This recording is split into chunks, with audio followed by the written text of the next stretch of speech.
Oh, we're excited to have you, and I know the listeners are going to be like on the edge of the seats, holding the phones, like, give me the goods, girls, give me the goods. I've got it all here for you.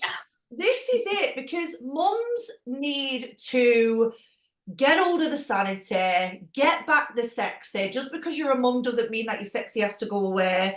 And why can't you be successful and be mum? Like, you can have it all. Why can't you have sexy sanity and sexy success? Well, you can. We're just throwing it out there, Ashley, tonight. We're throwing it out there. So we're going to go straight into it, you know. We're going to go straight in, and we're going to let the listeners get a real insight to who you are, what you do, why you do it, and also like your success lessons, because it's all about success tonight. So that is going to be sort of the main focus, is helping these women understand what it actually takes to be successful. But first of all, let's go to the nitty-gritty, and let's start with settling the old nerves. Because I know what it's like when you come onto a podcast. It's like, oh my gosh, what is she going to ask me? Am I going to say something stupid? I'm just going to draw the line now. It's okay to swear. It's okay to say what you're thinking. It's okay to just let it out. Okay.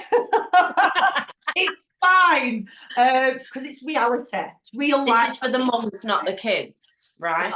That's it. So you are Hypno Mama. And one thing that I know about you is that you've got this gorgeous, soft, calming tone that just makes you just want to go and relax. So let's give the listeners a little taster of what your Hypno Mama voice sounds like. Welcome to the sexy sanity. Is it sanity, sexy, success? Welcome to the Sanity Sexy Success podcast with the one and only, the MUMBOSS, the mascara millionaire, Katie Louise. Oh, what it sounded like.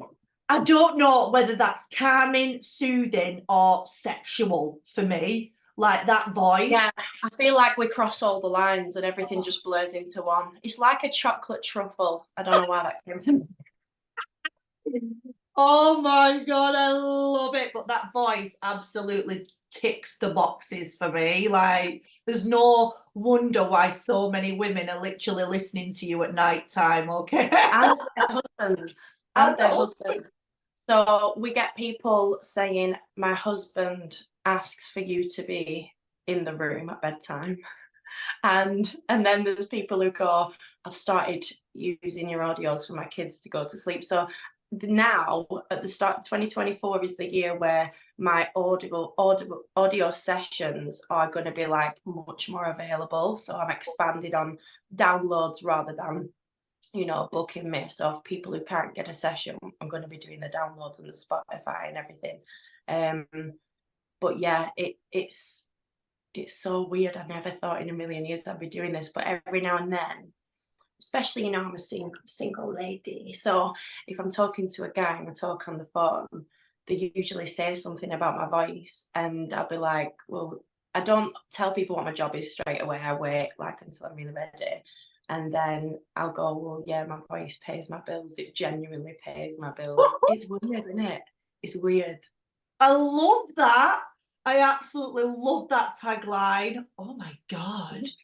My voice pays my bills. It does. That is amazing. Yeah. Crazy. If I lose my voice, it's game over. Well, it is game over. And if you sounded like, if you were like me, it's not going to work, is it? Do you know what I mean? It doesn't work. So, right, let's get to it. Okay. Question. Hit me. Hit you with it. What did you want to do when you were younger, and why? I wanted to be 5'10". Right. So when I was a kid, me and some other local kids did some modelling, and I loved it. And I remember saying, people used to say to me, Dad, she's so beautiful. She's a really beautiful girl. And I had really, really long hair. And people used to say, she's going to be a supermodel, right? So I went up to my dad one day. I said, Dad, what do you have to do to be a supermodel? He said, well, you need to be at least 5'10". That's where the conversation ended. And that was in my head then. So people say, what do you want to do when you grow up? I say 5'10", I'll be 5'10". But I never told them why. And then when I never grew to 5'10", I had to start thinking about other options. So I went through the phases like everybody else, but I think ultimately I wanted to be, my dream was to be a singer. So you've heard me sing. Oh my God, oh, listen, I'm not even joking now, but before I ask you that question, the question before, and I thought it's not the right time, but I know it's going to come in at some point, was, what is your to-go-to karaoke song? Wow. First of all. And second was, no, I know you've got a hidden talent and everybody else needs to hear it. You can sing. I can sing. Let's have it. Let's have it. You want me to sing now? We're doing it. Katie, we're supposed to be friends and you just spring this stuff on me. You can't stay friends if you don't do it, because I'm not keeping this hidden talent to me because I've heard you. And I also, loud, though. I'm going to have to move this mic away. I'll just do a little bit. You can sing a genre as well, can't you? Yes, so I'm trained to sing opera. I can sing opera, classical music, but I love gospel music. I love worship music. I love soul music, jazz. When I was singing in the car, okay. If this goes wrong, this is gonna be This is the best. This is the best. Love it. I'm trying to remember it. Okay. Get off my high horse, and I can't let you go. You are the one who makes me feel so real. Yeah.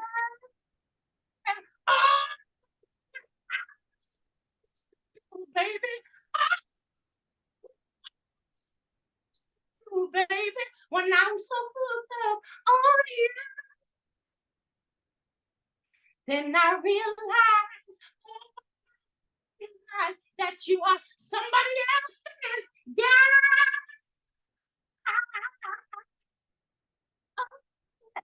That's it. I can't believe you just did that to me. I'm hoping that everybody is able to hear it, because it was intermittently going in and out, which is so annoying. However, I've heard it in the flesh and it is unreal. I had goosebumps. I was like, oh my God, like, why does not the world know that Hypno Mama has a singing voice like that? It is just tragic for the rest of the world. That's all I'm saying. The people who know me from before I had children, they all know that. I was the girl that sang.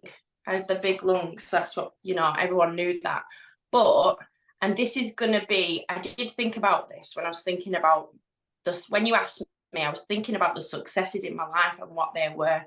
And for me, one of the successes I need to make is that I do sing again. Because I used to sing at weddings and sing in shows and all sorts. And I've been saying for a long time, it's something that I need to get back into. And I just need to make the right contact and just find a guitarist or a pianist who I can jam with, and it'll come from there. But I stopped singing because somebody else didn't like it. So, this is what this is one of the mountains that needs to be moved, Oh my God. I'll do it again. Love that. I love that. So, Ashley, where did you grow up, and did that affect who you've become, would you say, like your situation as a child? Yeah, so I grew up in a small town in Ribble Valley in East Lancashire called Great Harwood. And I was raised by a single dad, and it's a countryside town. It's not really, it's a decent drive to the nearest city, which would be Preston or Manchester. And I loved growing up there, you know, I knew the whole town like the back of my hand. And I was very close with my brother, and we had, you know, and I had some good mates, and we had lots of adventures. It's so odd because I lived in one of the nicer parts of town because my parents got that house when they were together, but then they split up when I was about 4 or 5. And we were in the nicer part of town, but we were the broke family that didn't have a car, that didn't go on holidays abroad, that only had one parent. And it was unusual that we were the kids that lived with their dad. So all of those things definitely shaped who I did become. And I was raised Catholic and in the church, and that had an influence as well. Lots of people pleasing. But yeah, being called a scrubber a lot as a kid, you know, because you don't have the nicest clothes, and your furniture is what someone else has given to you, and they've got new furniture, and you don't go on holiday abroad, and people know, you know, kids know the difference. So that definitely impacted me. And I think it drives me more now to give my children a completely different standard of living. And I talk to them about it a lot. And, you know, I drive them to school in a car every day.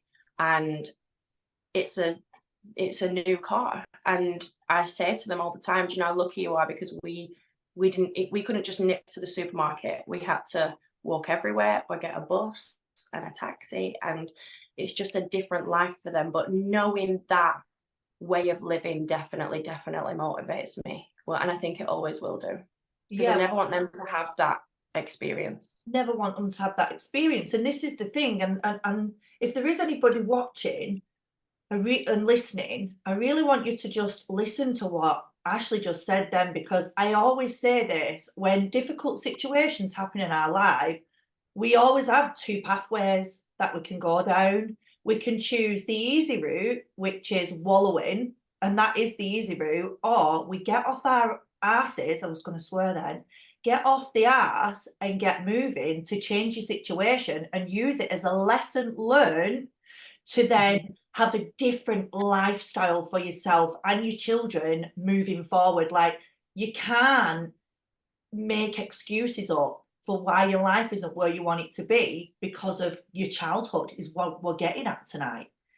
And yeah, you literally show that you're the success story in that you could have just let all of that, the bullying, that all of that basically control your future self. Yeah, and you know, I think I've said this before. I think I said this when I was at your event in October. One of my favorite things to do is prove people wrong. Yeah. So I love that I now have people that weren't nice to me as a kid treat me very differently. Let's just say that, you know. Kiss the ass, Ashley. I mean, they can kiss it. They can. I'll stand here and they can, you know. But I love that just feeling of like, yes, you know, you don't have any power over me anymore. And they only ever do really because you let them. And one of the things, I think the biggest lesson I ever learned in life was to get out of victim mode. Yeah. And I am quite harsh with people when they need it. You know, I think that's what makes me good at my job as a therapist and a coach, because when people need tough love, I will give you the tough love. I'll tell you, I'm not the whiskey you want, I'm the water you need.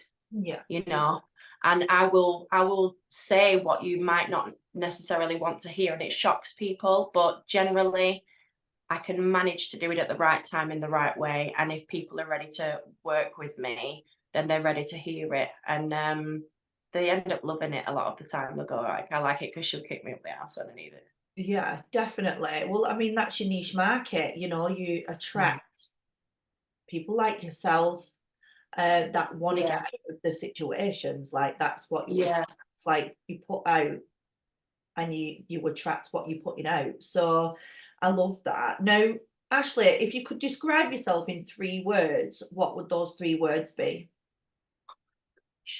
They weren't the 3 words. I mean, it's 3 words. We can have that. Oh my gosh. Right. 3 words. Oh, Katie. I'd say protective. Why is it so hard talking about ourselves in a good way, though? Like, I'll be honest, I don't find it hard. No, I no, do though. no, I know what you mean. But it's because there's that little voice in the back of your head that knows what other people, those negative people, those people that are of a negative way inclined, you know what they're going to say. I don't actually care. But yeah, I know what you mean. But Yeah. 3 words. I'm definitely protective. Like, you To the don't want to core. see the lioness come out in me. You don't. Bring her You know out, love. well, you know, I'm very calm and I'm chilled. I get hyper, but if you come for the people I love, you're not getting past me, you know. I'm very protective. I'm protective of my friends. I'm protective of my kids. I'm protective of my family. I'm protective of my clients, my reputation. So I'd say protective because I do have that inner lioness that when she needs to come out, she comes out. I'd say protective. I'd like to say nurturing because I do nurture people and and oh my gosh, the 3rd and final word.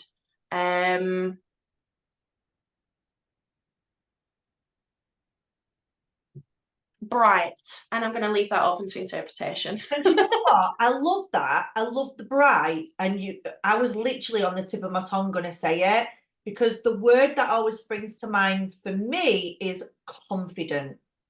Yeah. You are confident. You are a confident, fierce woman, which then comes aligned with what you said. Yes, you can nurture. Also, you are protective. And you've got this lioness. Okay. For me, lions are the most confident beings in the world. Like, that's just my take on it. Own that. Yeah. You are confident and it oozes. It does ooze and it's attractive, you know. And thank you. I appreciate that. I love being around confident women. So yeah, it does rub off, doesn't it? Like, I love being around confident, self-assured people. And what's beautiful about that is it's so obvious when it's a false confidence. Yeah. Because when it's a false confidence, they're so loud. Yeah. They're so loud. And don't get me wrong, no, I'm loud, you're loud at times, but we're also chill. You know what I mean? And I think when you're with someone who's genuinely, and I think that genuine confidence is a self-assuredness, because they're not looking for your reaction to validate how they feel about themselves. They're not looking for your response to validate what they're giving to you. It's a beautiful energy to be around. And one of the things that's been key to my growth has been to surround myself with those people. Because it's an exchange, isn't it? Because, you know, you give to them and they give to you, but without trying.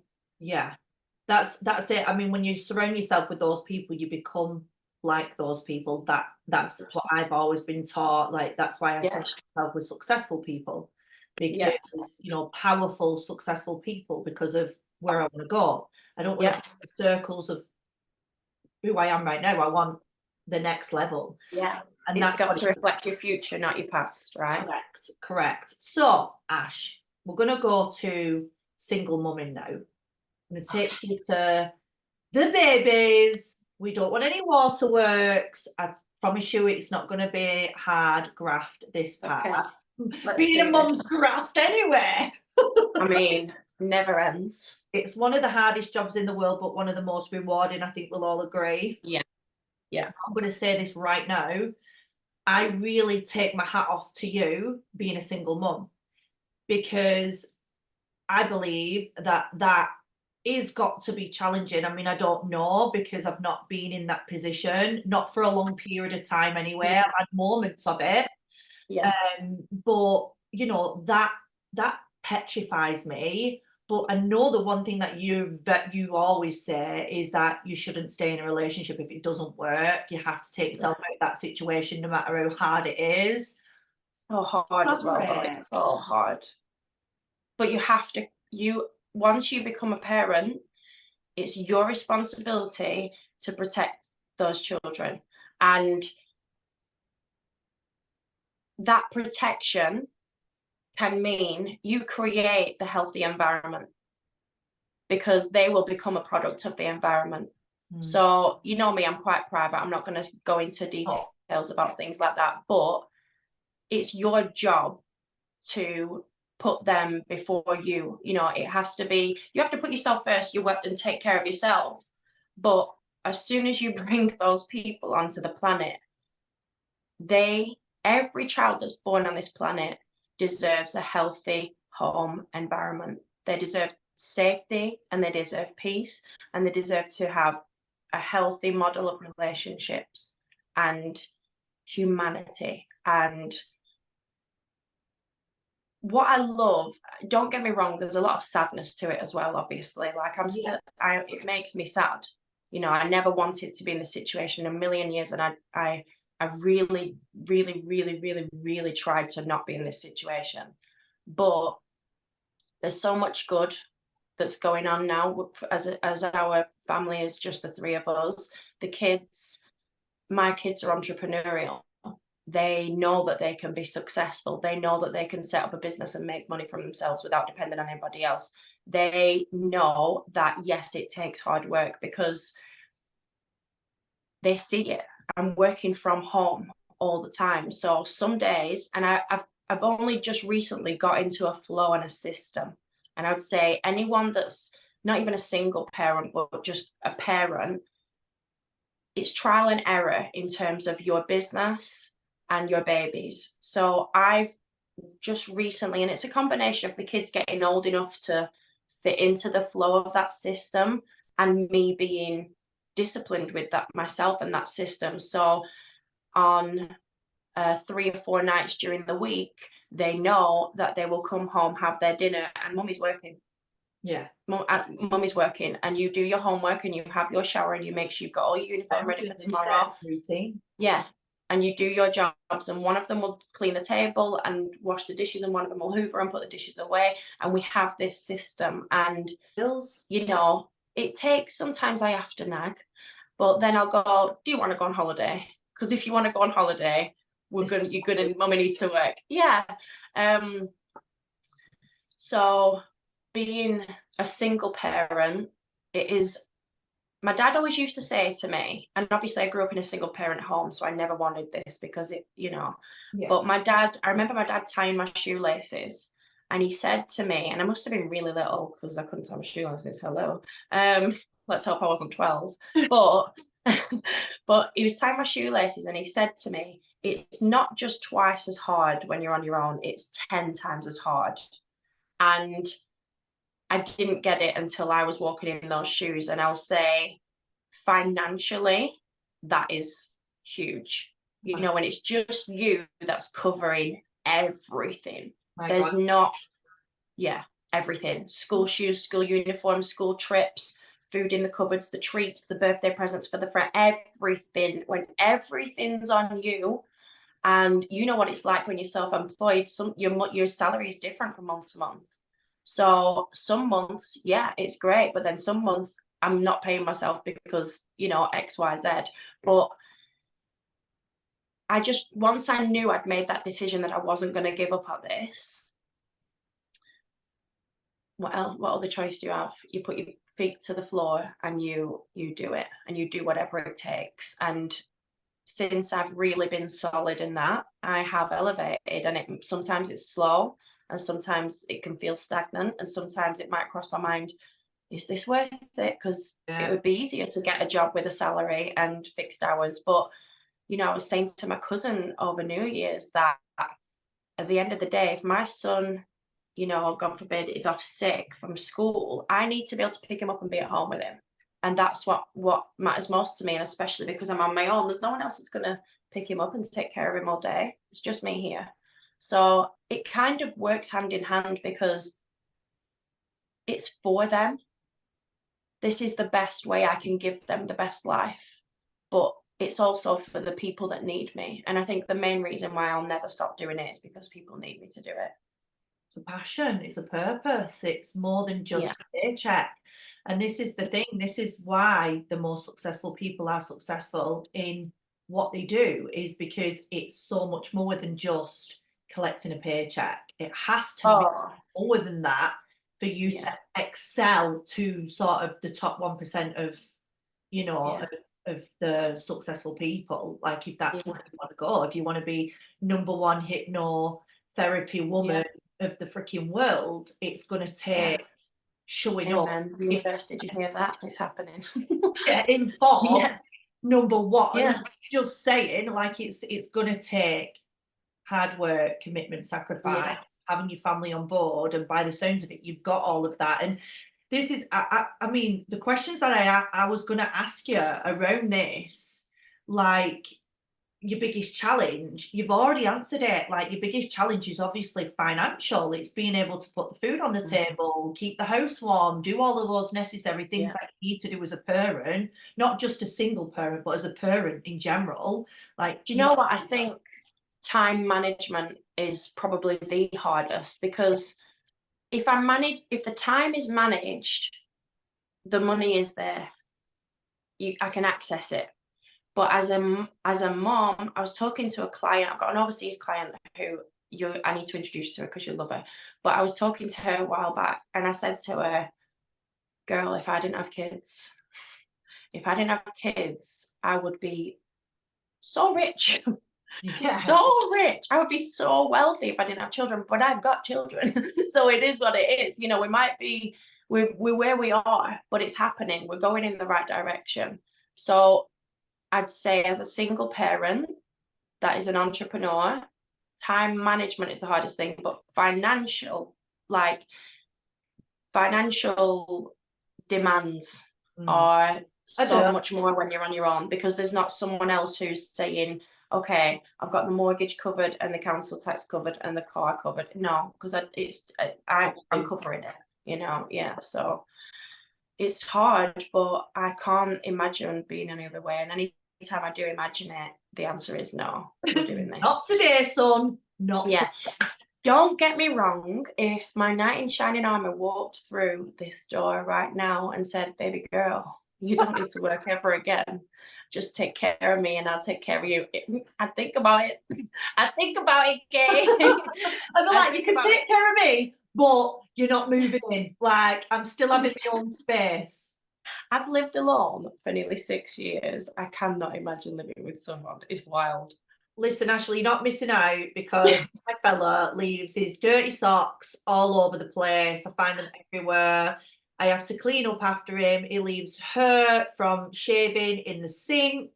He leaves his dirty, muddy cycling stuff in the hallway. He doesn't move anything. He doesn't tidy up after himself. Trust me, you're not missing out. I feel like my son has taken on that role, though. Oh, because he does all that now, and like it smells like Lynx in the morning. It's like there's a man in the house now. Yeah, we're at the Lynx Africa stage. I absolutely love that. So, I mean, we've talked about challenges. I mean, because challenges is where we can give the biggest lessons. But what's the most rewarding, would you say, being a single mum? I'd say the things that the kids say about me. Like, my kids genuinely talk me up. They empower me. And it's because I've taught them to think and speak that way. So, you know, sometimes I'll be in the car and I'll say, like, I'm going to try not to get emotional now, but I'll say, like, I'm really sorry we've not had much time together this week, but, you know, Mummy's just got to really work hard at the minute. And the kids will go, Mum, stop, you're amazing, you're the best mum ever, and you work so hard, and you're so good at your job, and you're doing amazing. And And when they are proud of me and I hear them say those things,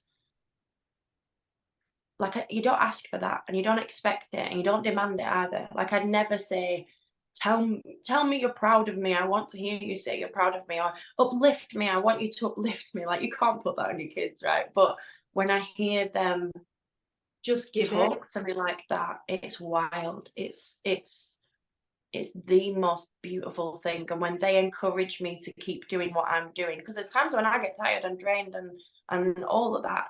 And when they encourage me, number one, it's like I take on board what they're saying. Number two, I know I'm doing a good job when my kids are speaking like that. When my kids are uplifting and empowering and loving and considerate, and they're saying they're proud of me.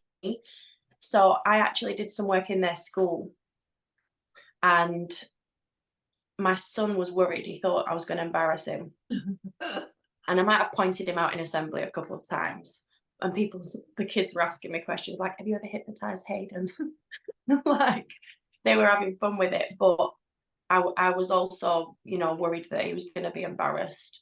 And at the end of it, when we got home, I said, were you embarrassed? And he said, no, Mum. He said, I'm so proud of you. He said, all the kids think you're absolutely sick. They shout Hypno, Mum, at me. I love that. It's like everyone thinks you're awesome. Well, this is it. Trendy mum coming through with all the trendiness. I'll have a bit of that. There we go. That's what we like. So we know you do hypnotherapy. That's your job. Now, Yeah. one saying that I always hear is, if you find something you're passionate about, you never have to work another day in your life again. Do you agree?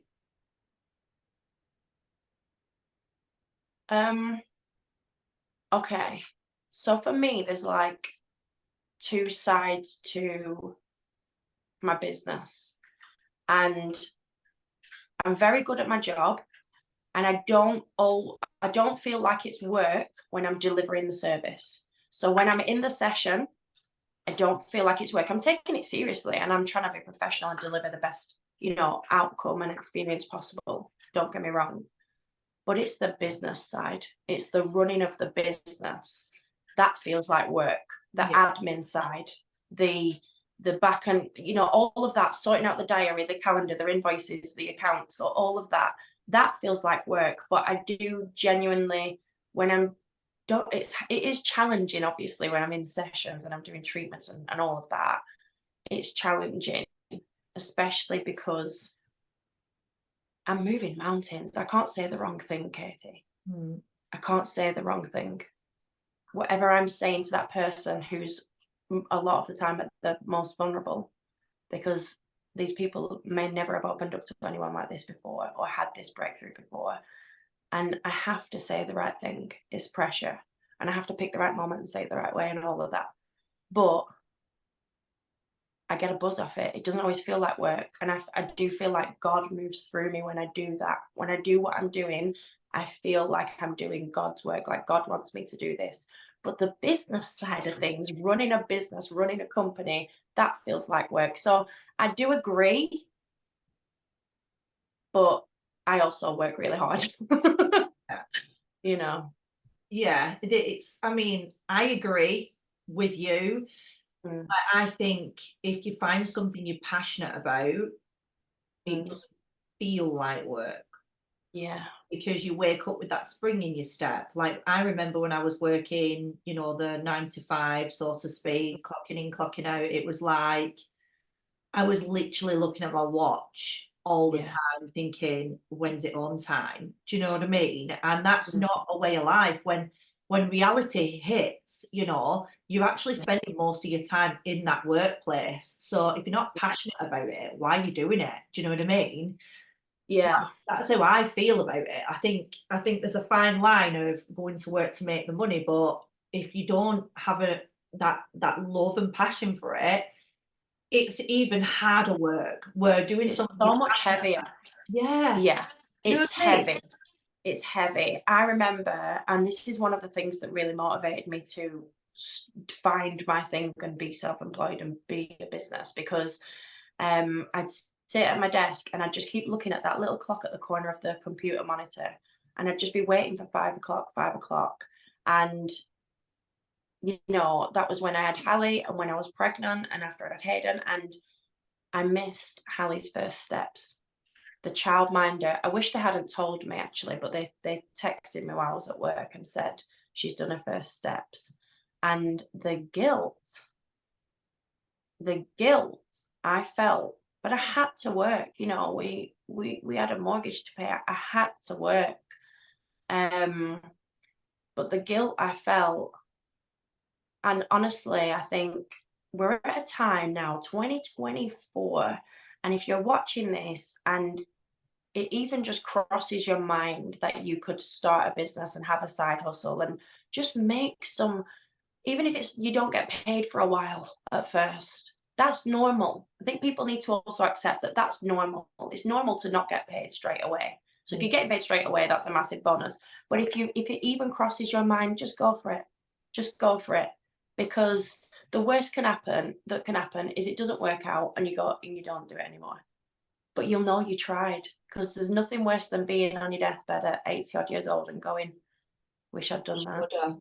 Yeah, that's how I feel about things. Like, if something's a predominant thought morning and night, pursue it. You know, or if there's something that is niggling you about your life, whether it be a relationship, like that you've not maybe got a hobby or an interest, maybe it's financial, sort it out. You know, you've got the tools, you've got the opportunities out there. You know, you might have to listen to the universe and do a little bit of like like. Yeah, you've got to be patient. It's a process. You've got to trust the process, but ultimately it comes down to your decision. And I think you'll agree with this. Any success you have in your life, well, for me, any success that I've had in my life, and I'm not just talking about like business and financial and stuff like that, I mean, any breakthrough, any success, for me, it happens because I decided that was going to happen. Yeah. You know, when I had a breakthrough with my mental health and my mindset, that breakthrough happened, and that was a success because I decided it was going to be a success. I decided this is what's going to happen and this is what's going to work. And the breakthroughs I've had, like losing weight and getting fit and, you know, overcoming health issues, like against the odds, that's another success. All of those things happened because I decided they were going to happen. And I think any success ultimately is a result of you deciding you're going to make this a success. You know, anyone can give up. I remember there's I don't know what interview it was, but there's a Jay-Z quote. And Jay-Z said, the key to our success was that we didn't give up. And I've never forgotten that, and I'll never give up. Yeah. Never give up and take action. Yeah, if you decide you're going to make it, you're going to make it, because you're just not going to give up. And you're going to keep going to make it. Exactly. Keep that freaking wheel going. So we have got, I mean, I've got another full list of questions that I want to ask you.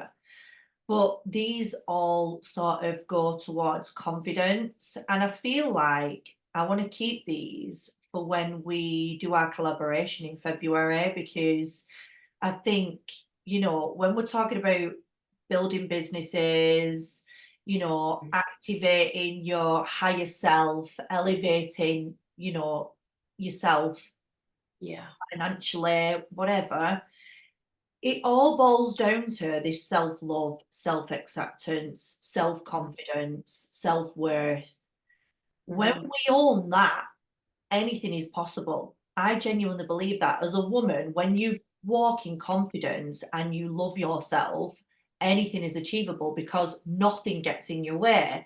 So I'm noting this for the very first time, actually. You listeners are going to hear it first. Me and Hypno Mama are collabing in February. More information is going to be coming over the up and coming weeks. And we want to personally invite you guys to come along to a very exclusive Zoom that will be running in Feb. Okay. Now, this Zoom is going to be more action plan to boost your confidence and build your business, build your finances. So Hypno Mama's going to be coming with all of her amazing confidence tips, tricks, which is why we're not going to be going through any of those questions tonight. We're going to keep that. Save it. It's parked. Yeah, and I'll be talking about how you can elevate your finances in lots of different ways, lots of different ideas through, you know, social selling, which is my niche, really. It's what I'm good at. It's what I've got a decade of experience in. So if you guys are listening and you're thinking that sounds a bit of me, I want to listen to all of that. I want to be more confident. I want to be more successful. Then you need to go follow us. Okay. So if you don't follow us, follow Hypno Mama and Kate Louise Hamer on Instagram or Facebook. You'll find us on both of those social media platforms. Do you want to add anything? And also say, even if you think it's not you, Yeah.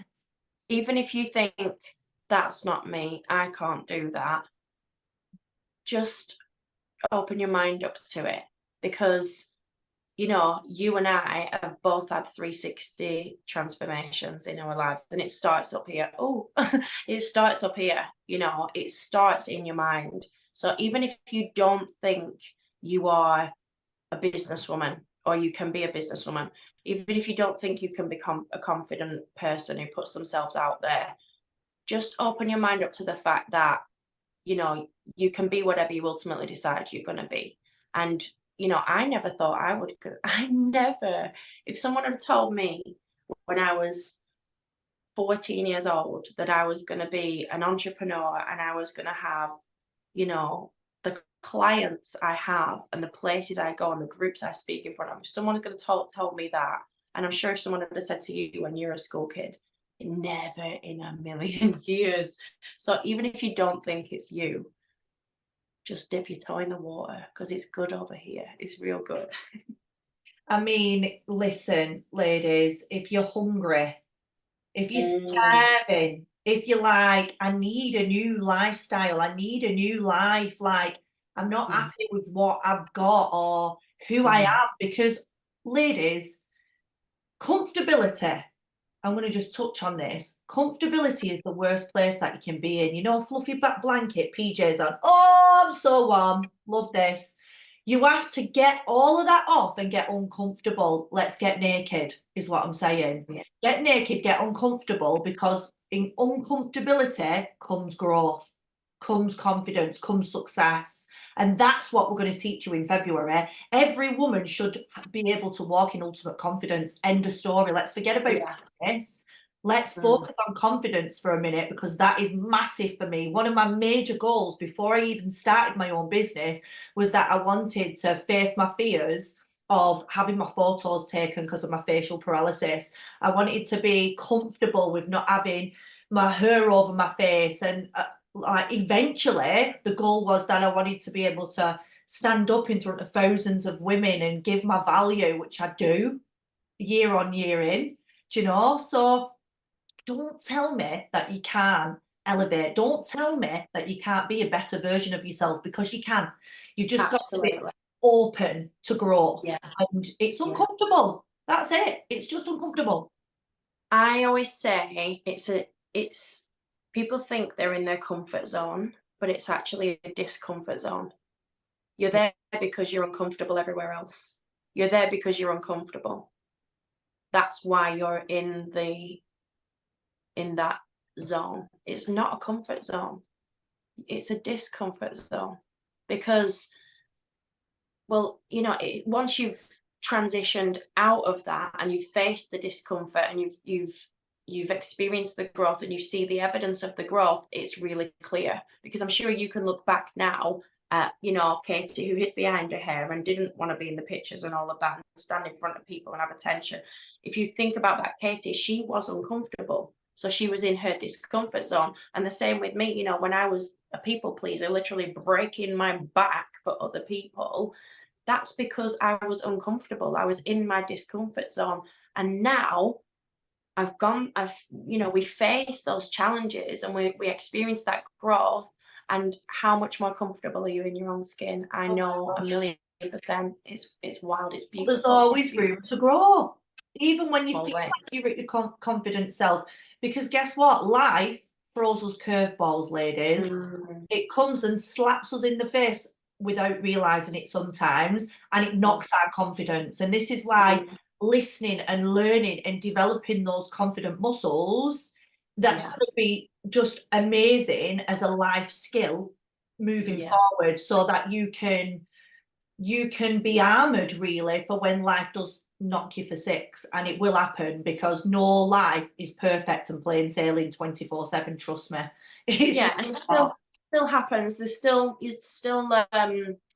know, there's still mountains that need to be moved that crop up on the path every now and then. And you know, there will be things that happen that knock your confidence, but once you've started that process of saying, I'm going to work on me and being a better version of me, it's so much easier to face the next one. And the mountains might be there, but they get smaller, and you get quicker, and you get stronger, and you climb them faster. And anyone that's thinking about it, I'd say, come and be at a table with women who want you to feel this way, and be in the room with women that learn from our mistakes, learn from our experiences, learn from our lessons, and be here with us, with where we want you to win. Because out there, a lot of people don't want you to win. Be where we want you to win, because we needed us. You know, back then we needed us. We became who we needed. So we're here for you. Come and join us, and we'll help you become the winner you really want to be deep down.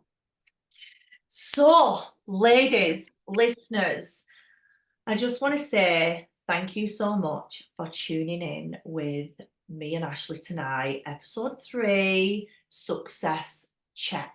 So our next episode will be in 2 weeks' time. Please keep your eyes peeled on my stories on social media as I announce the next speaker for our sanity check. Back to sanity in 2 weeks. Oh, it's back to sanity. It's back to sanity. Yes, it is. Sanity, sexy success. Thank you so much for watching. And thank you so much, guys. We will see you all at the Zoom, hopefully. Yeah. Bye for now. Thanks for having me, Katie. Bye.